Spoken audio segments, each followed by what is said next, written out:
Sahabatku yang terkasih, keinginan untuk selamat merupakan bagian yang tidak terpisahkan dari kehidupan manusia yang fana. Setiap orang menghendaki selamat. Setiap orang mengharapkan selamat, baik dalam kehidupan ini maupun selamat dalam kehidupan yang akan datang. Semua orang mengharapkan selamat saat berangkat dan selamat pulang setelah selesai beraktivitas.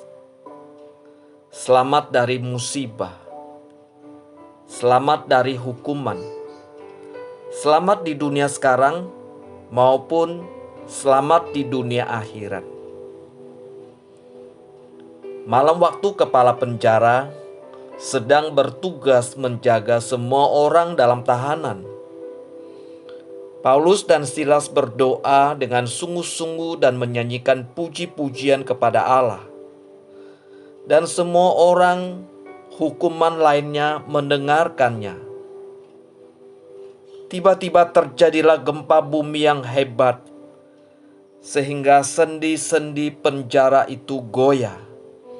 Dan seketika itu juga terbukalah semua pintu, dan terlepaslah belenggu mereka semua. Ketika kepala penjara itu terjaga dari tidurnya dan melihat pintu-pintu penjara terbuka, ia menghunus pedangnya hendak membunuh diri, karena ia menyangka bahwa orang-orang hukuman itu telah melarikan diri. Akan tetapi Paulus berseru dengan suara nyaring, katanya, "Jangan celakakan dirimu, sebab kami semuanya masih ada di sini." Kepala penjara itu menyuruh anak buahnya membawa obor. Mereka berlari masuk ke dalam tempat Paulus dan Silas sambil gemetar karena takut. Kepala penjara bersujud di depan mereka. Lalu ia mengantar Paulus dan Silas keluar sambil berkata, "Tuan-tuan, apakah yang harus aku perbuat supaya aku selamat?"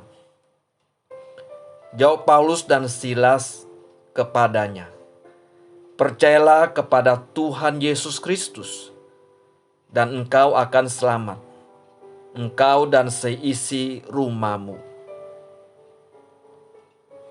Selamat yang dimaksud di sini bukan hanya sekedar bahwa kepala penjara itu berharap bisa selamat atau terlepas dari hukuman dari atasannya, melainkan diselamatkan dari hukuman Allah yang akan menimpa semua orang yang berdosa. Sahabat yang terkasih, bagaimana supaya saya seorang yang berdosa selamat dari hukuman Allah? Percaya dan terimalah Yesus Kristus sebagai Tuhan dan Juru Selamat secara pribadi. Karena Roma 6 ayat 23 mengatakan, "Sebab upah dosa ialah maut, tetapi karunia Allah ialah hidup yang kekal dalam Kristus Yesus Tuhan kita." Yohanes 3 ayat 16 mengatakan, "Karena begitu besar kasih Allah akan dunia ini, sehingga Dia telah mengaruniakan anaknya yang tunggal, supaya setiap orang yang percaya kepadanya tidak binasa, melainkan beroleh hidup yang kekal." Sahabatku yang terkasih, Yesus Kristus telah mati bagimu sebagai penggantimu. Terimalah Kristus sebagai juru selamatmu dengan mempercayainya. Mari ikut saya berdoa. Tuhan Yesus, saya menyadari bahwa saya adalah seorang yang berdosa. Saya percaya bahwa Engkau telah mati sebagai penggantiku. Ampunilah saya atas dosa-dosa saya. Saya sekarang menerima Engkau sebagai juru selamat pribadiku. Saya meminta atas semuanya ini di dalam nama Tuhan Yesus. Amin.